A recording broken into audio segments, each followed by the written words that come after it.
Hello, everybody. This is Danielle from Wusa Holistic Health Coaching, back again to have another amazing conversation about something that I've just recently learned that I have to talk to you about. It actually showed up in all of my clients' work today, and that was not anything I was even planning to do. I just happened to share something that I just got turned on to regarding our nervous system. You guys know that I've been really spending a lot of time on masculine and feminine energy and how it affects our nervous system. But who knew that something else that really impacts our nervous system down to our day, to today, was our birth story? Did you know that how you were born, like the day it happened, we're still dealing with the stuff that happened on that day today? So I personally don't know my birth story outside of the fact that I know I was not a C-section baby. I do know that. But my mother did express that she's not exactly sure what happened. I'm not sure what was going on, but she doesn't recall. I don't know if she fainted. I'm not really sure. So she kind of woke up with a baby, but doesn't really know the details. So who knows what that all was, but I'm sure because of her not remembering anything could have happened that would have impacted my nervous system now. But what I do know, because I have given birth 3 times, is the birth story of my 3 children. So I've been sitting with that and looking at the nervous systems that they had from birth moving forward, not realizing that it all started way before the day that they even came out. It started in the womb. And I started thinking about the fact that, oh no, I had hyperemesis with all 3 of my kids. How scary of a place would that be to live as you're trying to grow into a full-grown baby? A place where the mother is so sick and so stressed and so unable to fully nourish you because I couldn't hold down food. I couldn't hold down water. I was afraid. I was in and out of the hospital. There was just a lot of trauma with me. But what I didn't know is that that trauma is going right through the umbilical cord to that baby and affecting their nervous system for when they start life. But then on top of that, how they're born and what went on with their birth story continues what happens with their nervous system. So in the case of, I know one of my kids, she had a slip knot around her throat, like a double knot that was pulling on her throat every time I had a contraction. So that's not ideal. The science is seeing the connection between any sort of intervention. If that baby suddenly, there's a heart rate drop with the mom or a heart rate drop with the baby, or the baby suddenly has to be forced out with like forceps or a vacuum, or even emergency C-section, trauma all over the place. Well, then today I heard this story. This was wild. One of my clients shared that she wanted to release her fear of heat from the sun. So we had to go deep with this because I was like, I've never heard of anything like that. She's like, I start getting anxiety about summer in January. Like, oh no, it's coming. I'm like, okay, this is not making any sense. So we start doing, asking a bunch of questions, doing a bunch of testing that I've taught her to do as one of my one-on-one coaching clients. She knows how to do it. We're trying to get to the bottom of this. Come to find out, I said, I've been doing a lot of work with looking at what happened during someone's birth to set their nervous system up, for the rest of their life. You deal with so much anxiety. I wonder if anything strange happened when you were born. So she starts to laugh and I'm like, what? Did you think of something? She goes, I wasn't breathing when I was born. I'm like, wait, what? You weren't breathing? She's like, I was not breathing. And I remember that my mom said they put me under these hot lights and they started working on me and trying to get me to breathing. And she just kind of kept going over the story and how traumatic it was and how scary it was. But then they got her breathing and we kind of talked for a while and I'm like, wait, back it up. Did you say that when you were first born, you were put under hot lamps to warm your body up? And she's like, yes. And I'm like, I wonder as a newborn if that was traumatic, whatever that feeling was that you experienced when you were first coming out. First, you're not in control because you can't breathe. You're not in control because people are doing stuff to you and you're probably terrified. I wonder if that got stuck on you and your nervous system, because just because we don't remember stuff, that doesn't mean our subconscious, it's not there, because there's nothing that's ever happened to us that's not in our subconscious, nothing. Our brain is this one humongous supercomputer that knows every single thing that's ever been said to us, done to us, that we've seen, experienced, felt, all of it. I said, I wonder if you're having a nervous system reaction from the heat in the sun whenever when summer approaches, because of that experience when you were born. And she just starts crying, and it all just starts like becoming crystal clear.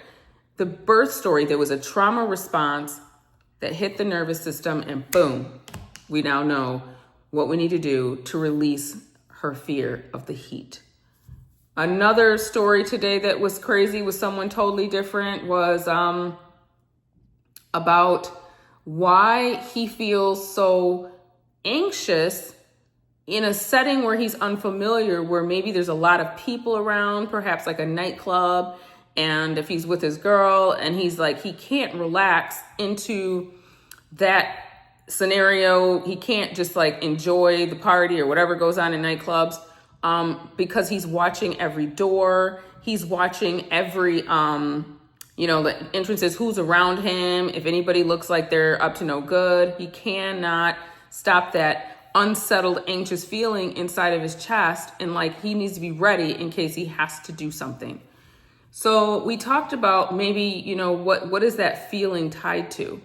After doing a bunch of work, which I can't get into all that right now, asking a bunch of questions, doing a bunch of testing, this feeling that he's been carrying around was a trauma response from being a baby in foster care system, where he saw a bad woman, foster care woman, hurt his little twin baby sister, and he couldn't protect her because he was a baby himself, but he did see it. And he does recall like the scarring and all of that. To this day, he can still remember that, even though he was only around 2. But there was so much trauma up from birth till 2. The nervous system still, at 30 some years old, is still reacting to those scars emotionally. And so the crazy thing is this 2-year-old baby, who's now a man, is still never had forgiven himself for his inability to protect his twin sister. And so realizing that he had been carrying that guilt and that grief for the health that she lost all those years ago, it was very emotional. It was intense. But it was also, it created this weight lifting off, realizing that you have to forgive yourself. You were just a baby yourself, and you have to realize that, we got to let these low vibrating negative emotions go, because if we don't, that's when the sickness starts to form. And that's when the autoimmune responses start, and the anxiety and the depression, and sometimes even cancer. So these negative emotions, they don't just start when we go through trauma as adults. When I started kind of reverse engineering what I was hearing, I was like, wait a second. I thought that my daughters in particular deal with a lot of anxiety feelings because of something much later, like the breakup of my first marriage. I thought that's why they had really bad kind of nervous systems. But then I started thinking about, but wait a minute, no, because I saw evidence of that when they were even babies and toddlers.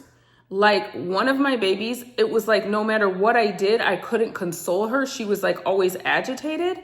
But then I thought back, I was the sickest with her.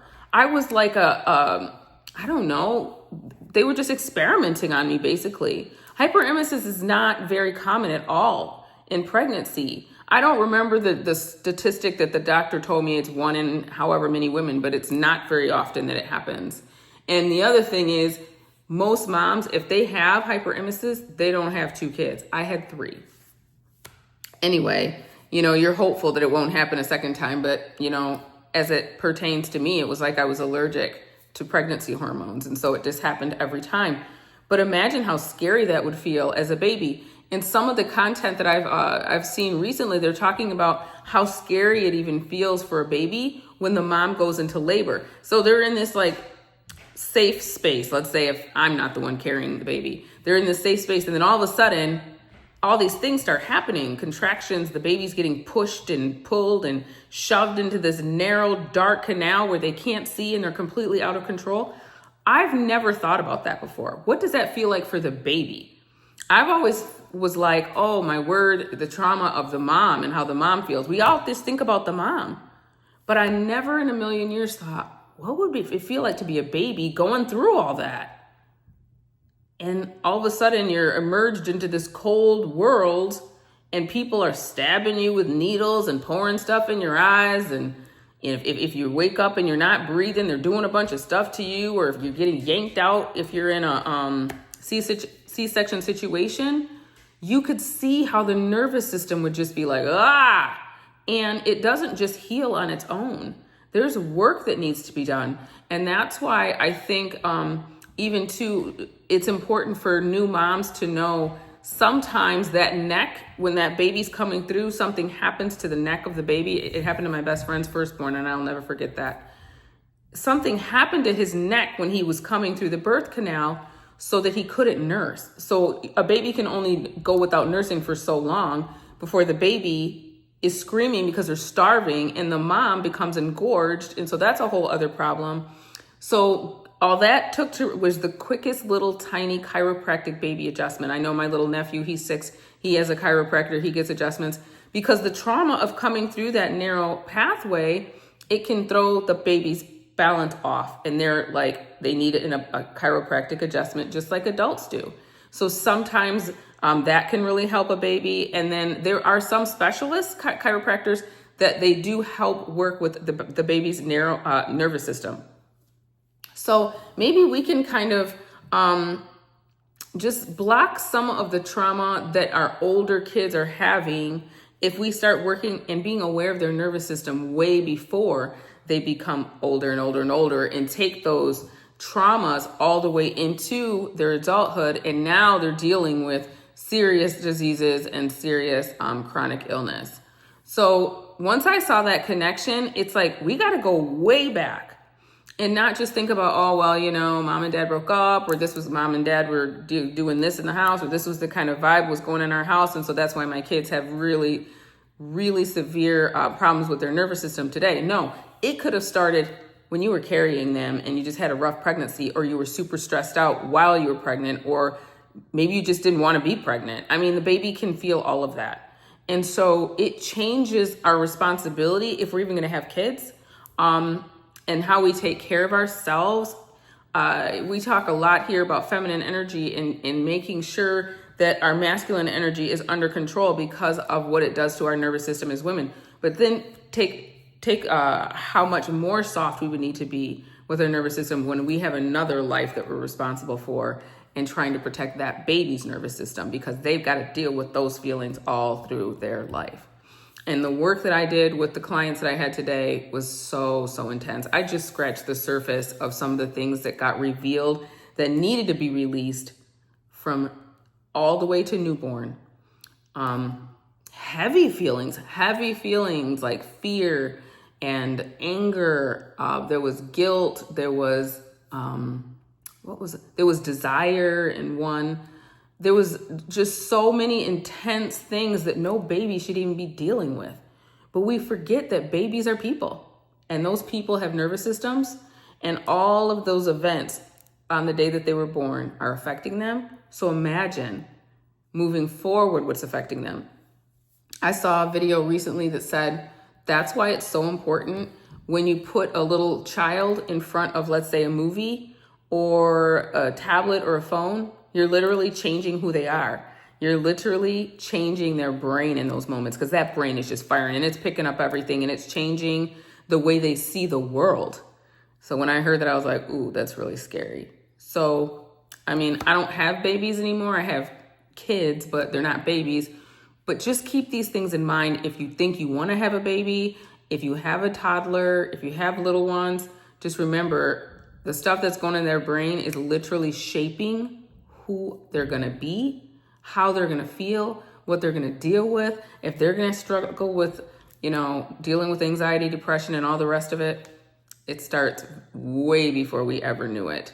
So let's do what we can to help quell those feelings and keep their nervous system soft so that they don't have a whole body just full of agitation, as you know, because Wusa is the very opposite of agitation. And if we can teach them that when they're young, hopefully they'll have a much higher quality of life in adulthood.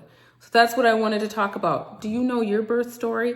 If you don't, go ask your mom. Ask what happened when you were born. It may explain a lot about how you feel now and what you're dealing with today. And it can help you figure out what you need to unpack.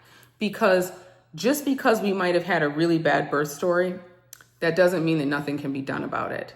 In fact, one of the gentlemen today said, I'm just so happy to know, now that I know I've been holding all of these feelings since I've been 2 years old, at least I know there's something I can do to turn it around and heal my wounded nervous system. That's what we want to do. Because let's face it, I mean, how many times is somebody going to have a perfect anything, a perfect pregnancy, perfect life, perfect birth, perfect conception, whatever it is? We don't live in a perfect nothing. So it's nice to know that when our nervous systems get beat up, there is healing that can happen. If you want to know more about the work that I do, please go to wusacoaching.com. I'm more than happy to do a free consultation with anybody. I will see your messages on my website. I will see your message if you leave it here in the comments. Tell me in my comments here, do you know your birth story? Do you have any idea how you were born or what kind of a birthing situation your mother had when you were being brought into this world? It might explain a lot. Thank you so much for listening. Please, if you like this video, give me a like. Please subscribe and tell other people about my channel to help me grow this community. Because again, I do think this information is super helpful for our physical, our mental, our spiritual, and our emotional health. Don't forget to Wusa, guys, because a body can't heal in an agitated state. Good night.